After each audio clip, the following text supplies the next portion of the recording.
रह जाता है। लेकिन सबसे पहले आज की सबसे बड़ी खबर, और वो है वोट चोरी पर। खबर यह है कि सोनिया गांधी ने भारत का नागरिक बनने से पहले ही अपना नाम भारत की वोटर लिस्ट में जुड़वा लिया था। बीजेपी ने आज यह आरोप लगाया है कि सोनिया गांधी ने वर्ष 1983 में अपनी नागरिकता ली भारत की, लेकिन वोटर लिस्ट में उनका नाम इससे 3 साल पहले 1980 में ही जोड़ दिया गया था। बीजेपी के आईटी डिपार्टमेंट के प्रभारी अमित मालवीय ने आज सोशल मीडिया पर एक पोस्ट लिखा और इस पोस्ट में एक डॉक्यूमेंट उन्होंने शेयर किया है। इस सोशल मीडिया पोस्ट में दावा किया गया है कि जब सोनिया गांधी का नाम मतदाता सूची में शामिल किया गया था, उस समय वो भारत की नागरिक थी ही नहीं, उस समय वो इटली की नागरिक थी और इटली की नागरिक रहते हुए वो भारत में वोटर बन गई। इस दस्तावेज में वर्ष 1980 लिखा हुआ है। 1980 में नई दिल्ली लोकसभा क्षेत्र की मतदाता सूची का पुनरीक्षण हुआ था और 1 जनवरी 1980 को सोनिया गांधी का नाम मतदाता सूची में शामिल किया गया था, जबकि वो उस समय भारत की नागरिक नहीं थी। इसी सूची में इंदिरा गांधी, राजीव गांधी, संजय गांधी और मेनका गांधी के नाम भी लिखे हुए हैं, लेकिन ये सभी लोग भारत के नागरिक थे। सोनिया गांधी का नाम पोलिंग स्टेशन नंबर 145 में क्रम संख्या 388 पर जोड़ा गया। बीजेपी ने एक और बड़ा दावा किया कि विरोध होने के बाद सोनिया गांधी का नाम इस मतदाता सूची से यानी इस वोटर लिस्ट से हटा लिया गया और फिर 1983 में उनके नाम को दोबारा से जोड़ दिया गया। यानी सोनिया गांधी का नाम वोटर लिस्ट में एक बार नहीं बल्कि 2 बार जोड़ा गया और दोनों ही बार जब यह नाम उनका आया वोटर लिस्ट में, तब वो भारत की नागरिक नहीं थी और ये अवैध है। हालांकि इन दावों की हम पुष्टि नहीं कर सकते। ये जो कागजात उन्होंने लिखा दिया है वो कागजात मेरे पास भी है। मैं इस कागज की पुष्टि तो नहीं कर सकता, लेकिन फिर भी हम आपको ये दिखाते हैं कि बीजेपी ने आज क्या आरोप लगाए हैं और वो कौन सा दस्तावेज है जो उन्होंने आज शेयर किया है। ये वो दस्तावेज है जो मैं भी अपने साथ लेकर आया हूं। अब इसमें गौर करने वाली बात यह है कि 14 जनवरी 1980 तक भारत के प्रधानमंत्री थे चौधरी चरण सिंह और उनकी सरकार कांग्रेस के समर्थन से चल रही थी। इसके बाद 14 जनवरी 1980 से इंदिरा गांधी भारत की प्रधानमंत्री बन गई और अक्टूबर 1984 तक इंदिरा गांधी ही भारत की प्रधानमंत्री रहीं। इंदिरा गांधी मतलब सोनिया गांधी की सास, इंदिरा गांधी मतलब सोनिया गांधी के पति राजीव गांधी की मां। और जब सास प्रधानमंत्री हो, उनकी सरकार केंद्र में चल रही हो, ऐसे में सोनिया गांधी का नाम वोटर लिस्ट में जोड़ा गया। और तब या तो केंद्र में अगर हम सिर्फ जनवरी 1980 की बात करें तो चरण सिंह की सरकार थी और उसके बाद से कांग्रेस की सरकार आ गई। चरण सिंह की सरकार भी कांग्रेस के समर्थन से ही चल रही थी, इसलिए ये आज बहुत बड़ा खुलासा किया गया है।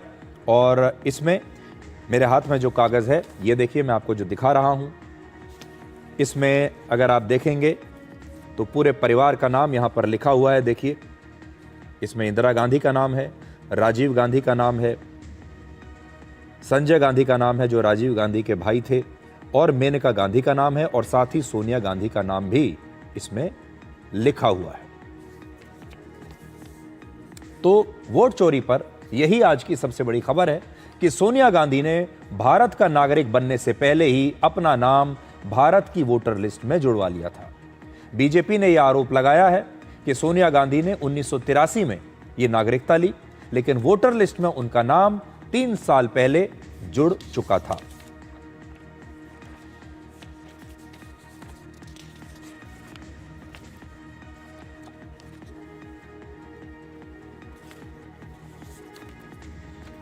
और जो कागजात हैं वो आपकी स्क्रीन पर हैं। इसमें आप साफ साफ पढ़ सकते हैं।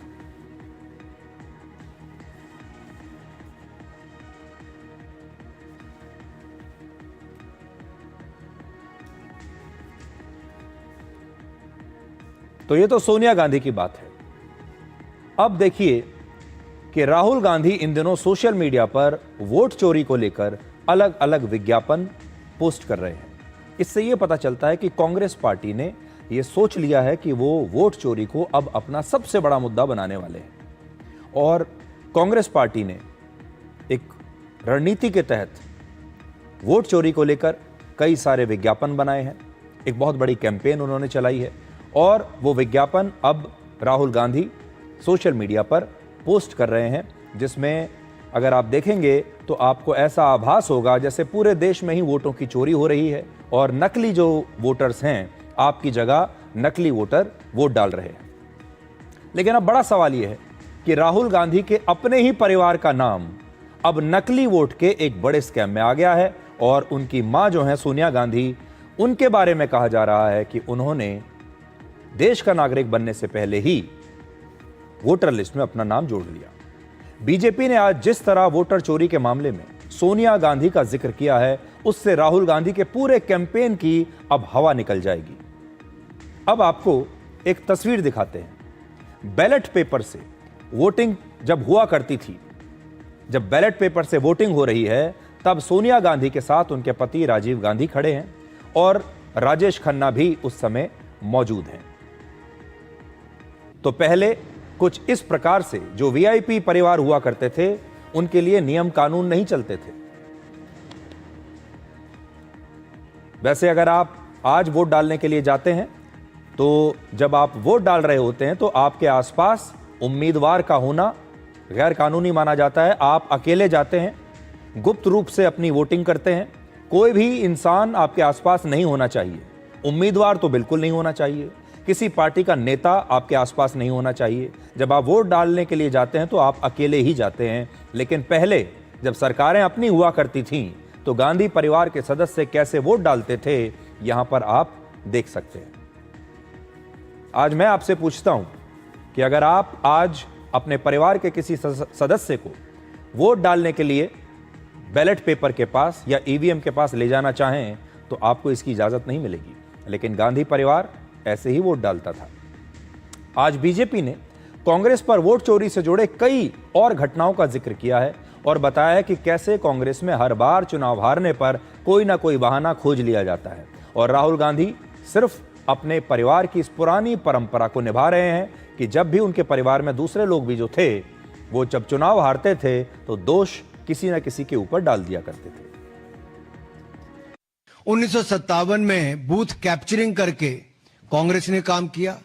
1967 में कांग्रेस ने जे&के में, जम्मू कश्मीर में पूरी तरह से एक तरह से रिगिंग करके विरोधियों के नॉमिनेशन तक खत्म करवा के ये सब कार्य कर दिए। और सरदार पटेल पे तो आज मैं क्या कहूं, वो तो कांग्रेस ने अंदर ही अंदर उनके साथ जो किया, नहीं तो सरदार पटेल शायद पहले प्रधानमंत्री होते। तो रिगिंग पार्टी के अंदर भी और देश के चुनाव में भी कांग्रेस की करने की आदत रही है। और जस्टिस सिन्हा ने जो इंदिरा गांधी जी को 2 अकाउंट्स पे गिल्टी किया था, वो आप देखिए इलेक्टोरल माल प्रैक्टिस के लिए किया था। और 1975 में जब ये उन्होंने कहा तो 1971 के चुनाव में सरकार के सत्ता का दुरुपयोग सरकारी मशीनरी का, सरकारी कर्मचारियों का कैसे किया जा सकता है, ये कांग्रेस की एक बड़ी नेता ने करके दिखाया और चुनाव उनको फिर उसके खिलाफ जजमेंट आई। देश को बाद में आपातकाल झेलना पड़ा। 1987 में नेशनल कॉन्फ्रेंस के साथ मिलकर लार्ज स्केल रिगिंग कांग्रेस ने की। और राइट साइड पे देखिए कीर्ति जाजी ने कहा कि पोलिंग बूथ लूटने का काम उनके और उनके पिताजी के लिए और कांग्रेस के नेताओं के लिए उस समय की कांग्रेस ने किया था। ये एक नहीं, ऐसे अनेक उदाहरण हैं। और इस परिवार और पार्टी का शुरू से ये रहा है कि चुनाव हारते हो तो वोटर पे ठीकरा फोड़ दो, या इलेक्शन कमीशन पे ठीकरा फोड़ दो, या इलेक्शन कमीशन के नियमों पर, कार्यप्रणाली पर प्रश्न चिन्ह खड़ा कर दो। इंदिरा गांधी जी ने तो यहां तक कह दिया कि मतदाता मूर्खों का टोला है। Indira Gandhi said voters a bunch of fools. और इस 77 का चुनाव हारने के बाद कहा। 1999 में जब राजीव गांधी जी हारे तो उन्होंने बैलेट पेपर पर ठीकरा फोड़ दिया। वो उस समय कहते थे इलेक्ट्रॉनिक मशीन लाओ, आज उनके सुपुत्र राहुल गांधी जी कहते हैं कि भाई ईवीएम बंद करो, वापस बैलेट पेपर पे जाओ। तो बीजेपी ने अब गांधी परिवार को ही इस पूरे मामले में घसीट लिया है। और बीजेपी ने आज एक और बड़ा आरोप लगाया कि प्रियंका गांधी वाड्रा की जो सीट है वायनाड, वहां पर 93,000 से ज्यादा, और राहुल गांधी की जो लोकसभा सीट है रायबरेली, वहां पर 2 लाख से ज्यादा वोट संदिग्ध हैं। और जैसा मैंने आपको बताया कि ये दोनों जो सीट हैं बड़ी वीआईपी सीट हैं। एक सीट से राहुल गांधी चुनाव लड़ते हैं और दूसरी सीट से प्रियंका गांधी वाड्रा जो उनकी बहन है वो चुनाव लड़ती हैं। और बीजेपी ने यह भी दावा किया है कि कन्नौज में करीब 3 लाख और मैनपुरी में 2.5 लाख वोट संदिग्ध हैं। अब देखिए, कन्नौज से अखिलेश यादव चुनाव लड़ते हैं और मैनपुरी से उनकी पत्नी डिंपल यादव सांसद हैं। समाजवादी पार्टी भी वोट चोरी के नाम पर स्पेशल इंटेंसिव रिवीजन का जोरदार विरोध कर रही है। इसलिए आज बीजेपी ने इन दोनों ही राजनीतिक परिवारों को इसमें घसीट लिया।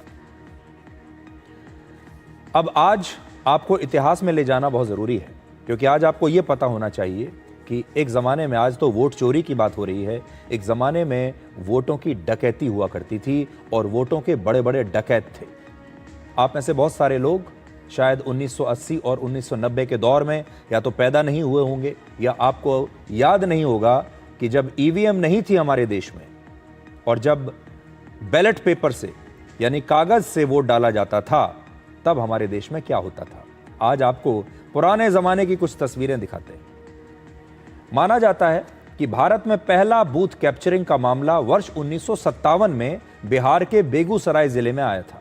यह घटना भारतीय चुनाव इतिहास में एक काली छाया के रूप में आज भी दर्ज है। 1957 में बिहार में कांग्रेस पार्टी की सरकार थी और उस समय श्री कृष्ण सिंह बिहार के मुख्यमंत्री थे। यह आजाद भारत का दूसरा आम चुनाव था और उस समय चुनाव प्रक्रिया काफी हमारे देश में नई थी।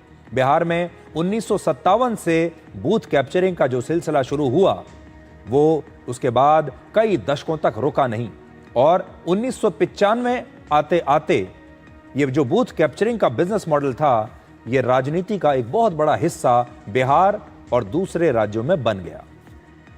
90 के दशक में बिहार में बूथ कैप्चरिंग की कई बड़ी घटनाएं हुई।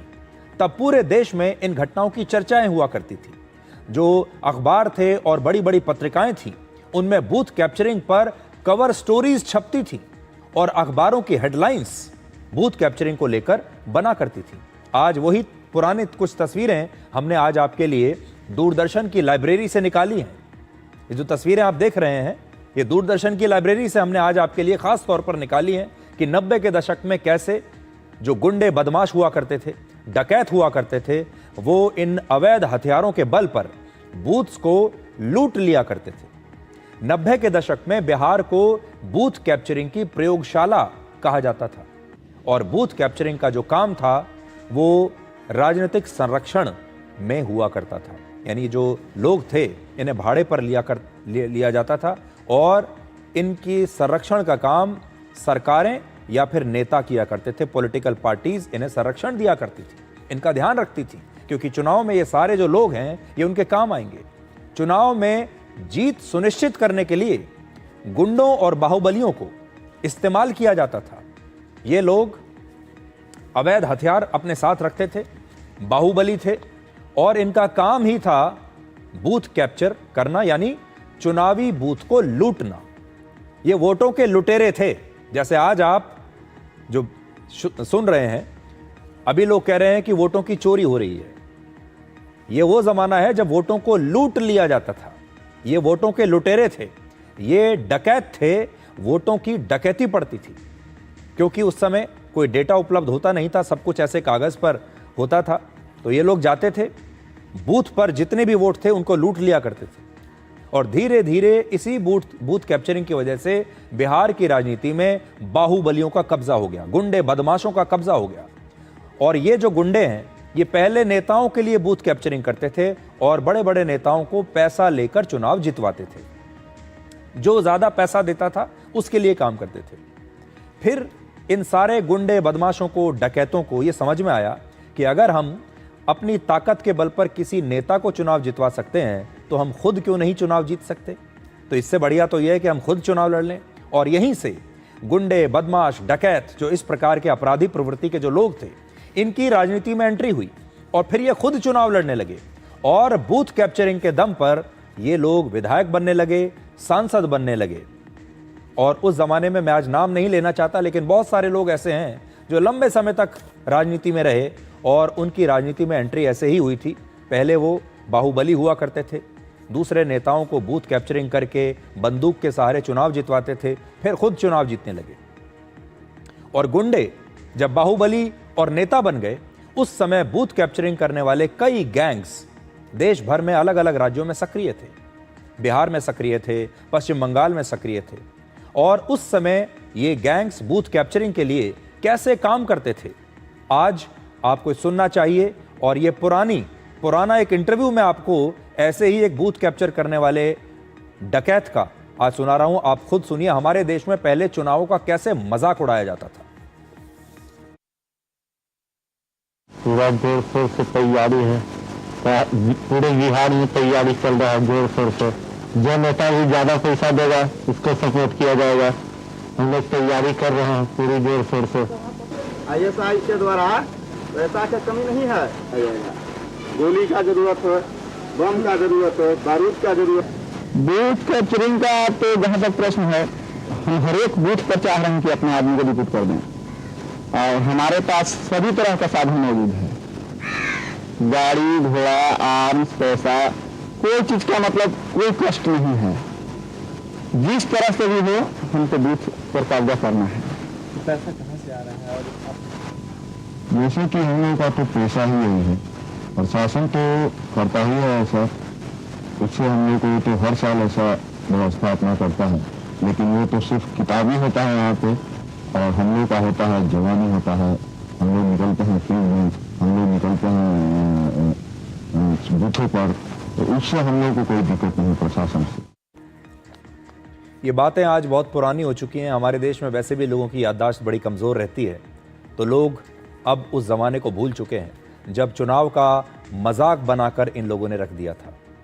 लोकतंत्र के नाम पर लूट होती थी वोटों की, ज़बरदस्ती वोटों को लूट लिया जाता था और लूटने वाले लोग आपकी स्क्रीन पर हैं।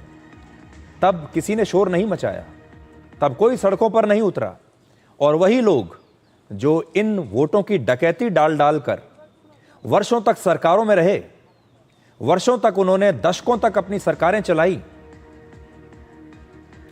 ये तस्वीरें आप देख रहे हैं, उसमें आप देखिए एक बदमाश बैलेट बॉक्स लेकर ही भाग गया।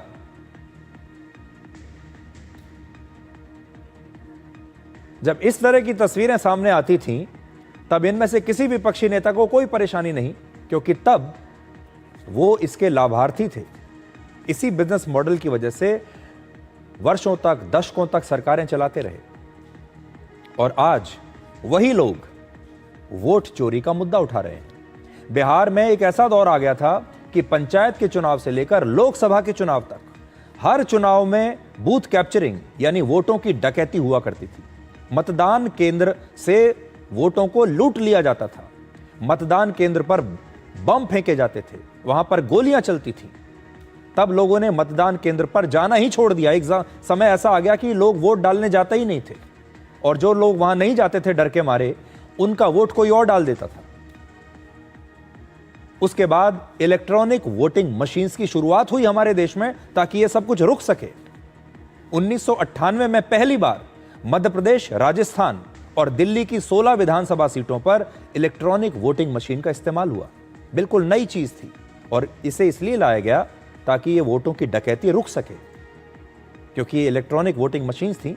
इसमें वही लोग वोट डाल सकते हैं जो कि असली वोटर हैं, इन्हें लूटा नहीं जा सकता। और फिर 1999 के लोकसभा के चुनाव में 46 सीटों पर एक प्रयोग के तौर पर ईवीएम का इस्तेमाल किया गया। एक नया प्रयोग था जो उस समय लोगों को बड़ा पसंद आ रहा था, क्योंकि इससे वोटों की लूट रुक गई। और फिर वर्ष 2004 में लोकसभा चुनाव की सभी सीटों पर पहली बार भारत में इलेक्ट्रॉनिक वोटिंग मशीन से वोटिंग हुई। और आप जानते हैं, जब पहली बार ईवीएम का इस्तेमाल हुआ पूरे देश में लोकसभा के चुनाव में, तो कौन सी पार्टी की सरकार बनी थी? कांग्रेस पार्टी की सरकार बनी थी, यूपीए की सरकार बनी थी। आप याद कर लीजिए, 2004 में पहली बार ईवीएम आती है, कांग्रेस और उसके सहयोगी दल सरकार बनाते हैं। फिर 2009 में दोबारा चुनाव होता है, वो भी ईवीएम से होता है, देश का दूसरा चुनाव जो ईवीएम से हुआ है। फिर से कांग्रेस और गठबंधन की सरकार बनती है, यूपीए की सरकार दोबारा बनती है। 2004 में किसी को कोई समस्या नहीं हुई, 2009 में भी कोई समस्या नहीं हुई।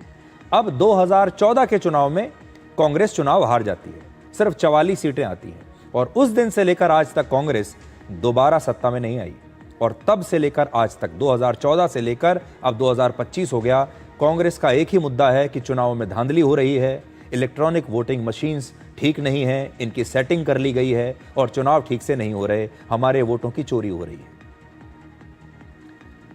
इसके बाद देश में हालात बदले और आज बूथ कैप्चरिंग एक इतिहास बन चुका है। आपको तो ये तस्वीरें आज याद भी नहीं होंगी जो मैं आज आपको दिखा रहा हूं। वोटों की डकैती करने वाले नेता आज वोट चोरी का मुद्दा उठा रहे हैं। और आज ही हमारे देश के विपक्षी नेताओं के लिए एक और बुरी खबर आई है सुप्रीम कोर्ट से। आज इस मामले पर सुप्रीम कोर्ट में सुनवाई चल रही थी और सुप्रीम कोर्ट ने बिहार में एसआईआर की प्रक्रिया पर सुनवाई करते हुए आज कहा कि ये जो एसआईआर वहां पर चल रहा है, ये वोटर्स के हित में है, इससे वोटर्स का फायदा होगा। अब आपको हम बताते हैं कि इस पर कांग्रेस का पक्ष क्या है। ये आंकड़े जो आज अनुराग ठाकुर ने जारी किए, ये इलेक्ट्रॉनिक वोटर लिस्ट के जरिए ही उन्हें मिले हैं, तो ये अपराध का सबूत है, एविडेंस ऑफ क्राइम।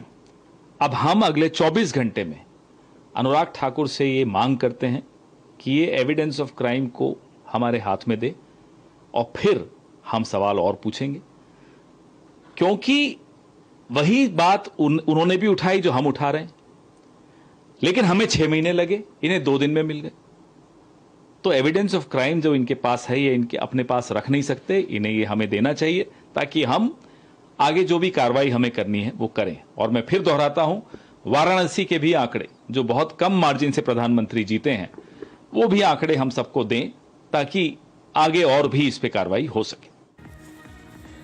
आज हम फिर से ये कहना चाहते हैं कि चुनाव आयोग को जो भी आरोप लग रहे हैं उसकी जांच जरूर करनी चाहिए, जांच तो होनी ही चाहिए। लेकिन राहुल गांधी अगर इतने पक्के हैं अपनी जानकारी को लेकर, अपने सबूतों को लेकर, तो उन्हें बाकायदा शपथ पत्र के साथ ये सारे सबूत चुनाव आयोग को सौंप देने चाहिए। क्या परेशानी है इसमें? अगर चुनाव आयोग पर विश्वास उन्हें नहीं है तो फिर वो ये सारे सबूत सुप्रीम कोर्ट को भी सौंप सकते हैं। और आप जानते हैं कि सुप्रीम कोर्ट में इस पर सुनवाई चल रही है, कल भी इस पर सुनवाई हुई थी, आज भी सुप्रीम कोर्ट में इस मामले पर सुनवाई हुई है, एसआईआर के मामले पर।